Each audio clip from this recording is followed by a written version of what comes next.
So today we're going to talk about a super important topic. It's a condition that affects about half the people in the United States alone. Half the people, mark that. And 1 in 4 of those actually gets it under control, usually with the use of medication. So this mystery disease that we're going to talk about today is hypertension or high blood pressure. That's a lot of people, right? And why do they have it? As we explore today, we're going to look at the genetic factors, the dietary risk factors, the lifestyle risk factors, and also what are some of the ways that we can approach and help people from a functional perspective to avoid the unnecessary use of medication and to be able to get their blood pressure under control. So what exactly is hypertension? Well, high blood pressure. Blood pressure that's above a threshold usually considered about 120/80. Once the diastolic, the lower number, goes above 90, it's considered at least borderline or low intensity hypertension. And once it gets up higher, then we're having full-blown hypertension. And medications are prescribed for people in all ranges of hypertension. So why is this so important to get under control? Well, the risk factors, the things that can happen as a result of high blood pressure, are devastating. High blood pressure, hypertension can lead to strokes. It can cause the brain to stroke out, leaving people in various states of disability, and it can be deadly. So we want to get it under control. People with hypertension tend to get high headaches, really bad headaches sometimes, and we want to get this under control. We look at families and we go, lots of familial qualities to it. It happens in families. That can be because there's genetic factors or because the environmental factors are similar in families, the same diet, the same lifestyle, the same stress levels, or it could be a combination of both. And I believe that usually it's a combination of both. So are there specific genes that have been identified that can put people at risk for hypertension? You bet, there are. So I'm going to explore a few of these. The first one I'm going to talk about is called ACE, angiotensin converting enzyme. So it's a genetic SNP that codes for this particular enzyme. And this enzyme converts angiotensin 1 into angiotensin 2. And that affects the kidneys. And when the angiotensin 2 is released, it causes the blood pressure to go up. So when we can stop the conversion of angiotensin 1 into angiotensin 2, then we can control the blood pressure. And there are medications that are designed to do just that. The other one that's also related to angiotensin is AGTR1. And common genetic variants in the AGTR1 will affect the expression of the angiotensin 2 receptor. And that causes the blood pressure to increase when there's a lot of angiotensin 2 in the system.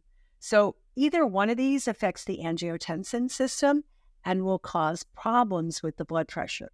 We need the angiotensin to be lower in order for the blood pressure to be lower. AGTR1 also affects the way that the kidneys respond to sodium, and that can cause the retention of fluid and cause the blood pressure to go up. Another one that's important is NOS, nitric oxide synthase. And the nitric oxide is a vasodilator. When we have sufficient nitric oxide in the system, we have good vasodilation.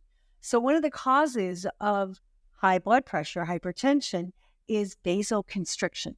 The blood vessels are constricted, which means that as the blood is flowing through, there's some pressure, increased pressure, and that's what we call hypertension. When we have nitric oxide, and nitric oxide synthase is an enzyme that causes the production, synthase, the synthesis of nitric oxide.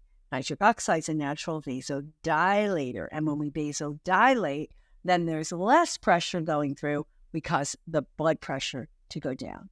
So nitric oxide in the endothelium, in the blood vessel linings, regulates the constriction of the blood vessels, as I said, but it also affects the stickiness of the platelets and leukocyte, white blood cell adhesion, which increases the risk of plaque formation. So another cause of hypertension is when there's something blocking inside of the vessel, whether it's a plaque that's coming out from the wall or whether it's a plaque that's loose in the wall, or whether it's some sort of blood clot. So the NOS is important for dilating, but also for decreasing the amount of fibrinogen, of the platelets getting stuck and the leukocytes getting sticky, which would increase the possibility of adherence of any one of those plaques or the clots that would cause an increase in blood pressure.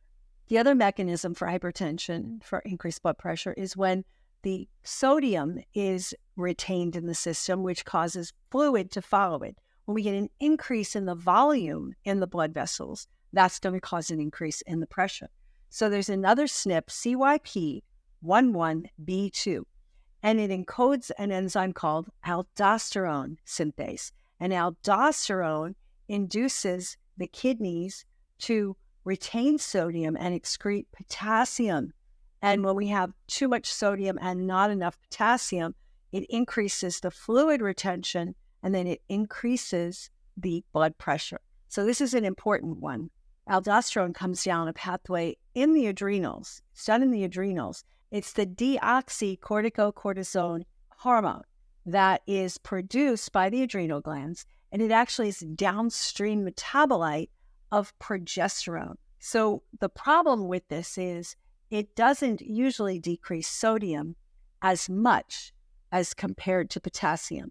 So when we have a SNP here and we have too much of these things or too little, we get an imbalance in the blood pressure. We get an imbalance with the kidneys and the way that the aldosterone causes the kidneys to retain. So therefore, we can have increased blood pressure.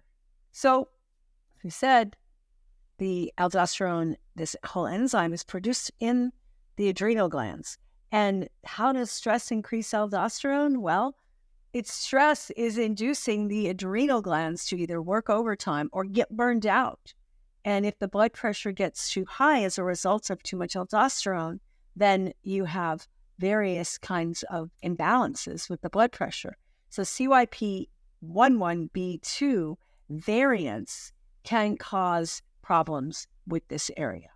What do you educate people to do? Well, what about things that decrease stress? Yoga, meditation, heart math, tapping. There's any number of things that they can do to decrease their level of stress and thus decrease their blood pressure. So what do we do if people have some of these SNPs? Well, it's important that we pay attention to diet, that we do some supplementation, that we reduce their stress, that we increase their sleep, and that we get them moving and exercising. All of these things have been shown to drop blood pressure. I've worked with people where I measure their blood pressure and it was elevated, and then do heart math with them, help them to get their heart rate variability up, and then go back and recheck their blood pressure, and it had dropped sometimes as much as 20 or 30 points within a very short period of time. So this stuff works, reducing the level of stress, teaching people how to tune in and connect to their heart, connect to their parasympathetic, get their vagus nerve activated. It's going to help with the blood pressure, especially when we have some of these SNPs. So what else? Well, there's certain diets that have been shown to reduce blood pressure. The DASH diet, lots of fruits and veggies and some nuts and seeds and very little animal foods, little but not very much, and no alcohol. These are super important. Getting the sodium and potassium balanced. Too much sodium, not enough potassium, and we have that blood pressure going up. Magnesium can be helpful. The particular form that's been most studied is magnesium glycinate. So magnesium can help here. Not as much as potassium. The studies show that potassium has a little bit greater an impact, but magnesium and magnesium deficiency can be crazy effective. There's something called natto, which comes from, well, it's a Japanese food, and natto kinase is a supplement. So either eating natto or taking a supplement of natto kinase will help break down clots. The doctor who discovered it, or scientist that discovered this, was unfortunately doing something he shouldn't have done, but it led to a great discovery. He was eating in the lab when he was working on some petri dishes, and he had some blood clots that he was working on one of the plates, and he dropped a piece of his natto on there, and he watched the clots start to dissolve. Further research indicated it was an enzyme in the natto called natto kinase. And so it's a really great supplement to use to bring down blood pressure. You just do have to just be careful, like with anything else, that you don't thin the blood too much. Same thing with omega-3 fats. If you take too many, you can thin the blood too much, and you can lead to a bleeding disorder. Another thing that's a helpful supplement that you can also get in a lot of foods is nitric oxide. Nitric oxide is present in a lot of foods, including arugula. It's one of my favorite sources. And I've been in situations where I've eaten a lot of arugula. I was at a conference once eating a lot of arugula, and one of the vendors had strips where you can test your nitric oxide. And mine was off the charts high. And he goes, "Why do you have such high nitric oxide?" I said, "Oh, I just ate arugula for lunch." He goes, "Oh, that would explain it."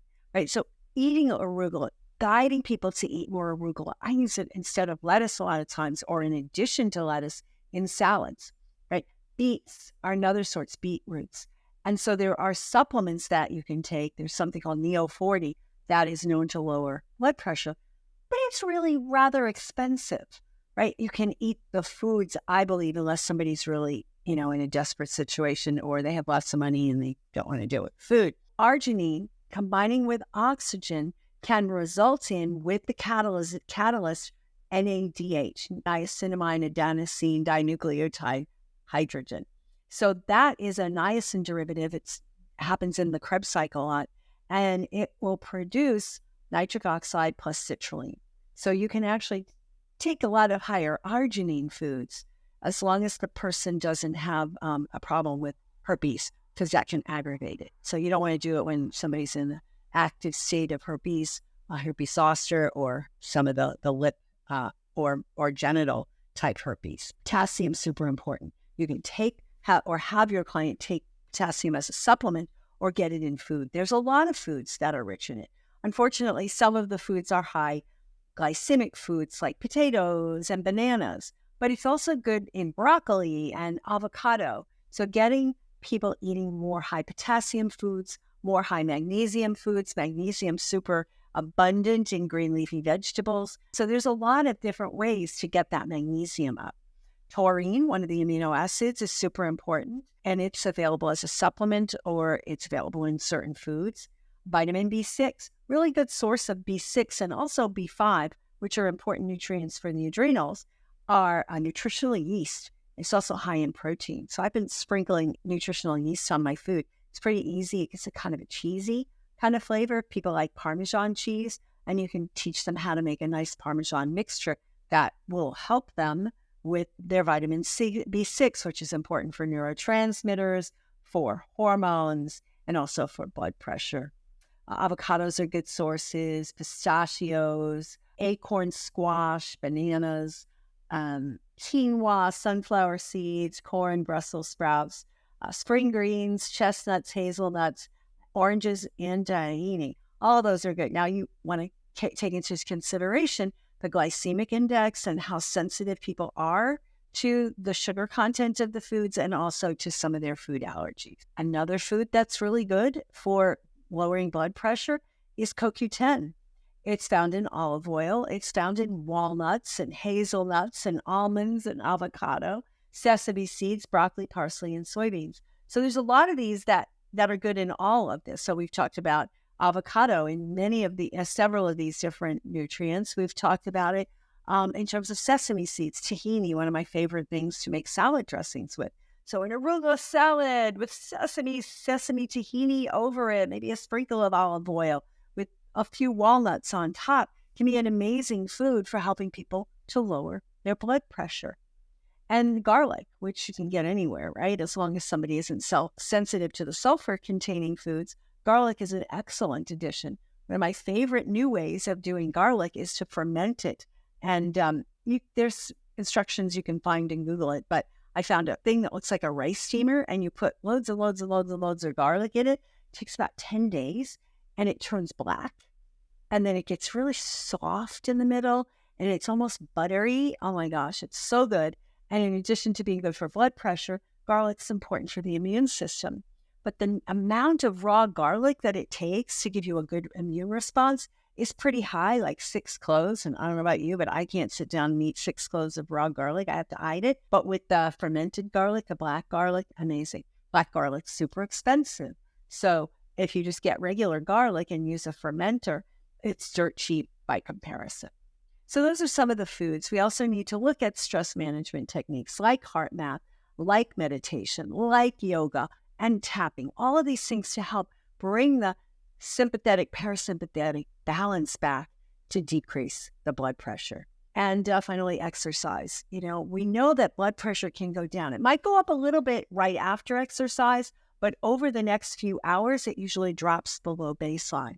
So exercise, and exercise multiple times a day. Have people do walking 2-3 times a day, 10 to 15 minutes. That's going to lower their blood pressure overall.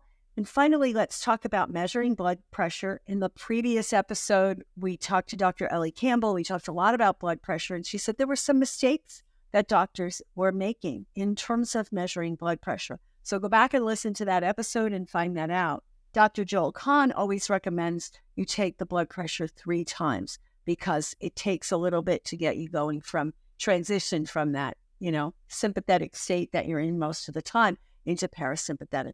And a lot of people go into the doctor's office and they have white coat hypertension. But if you actually follow these guidelines and let a person sit quietly, go in after 5 minutes, and then take the blood pressure 3 times in a row and see where it falls. So blood pressure is a really important issue, and we need to address it.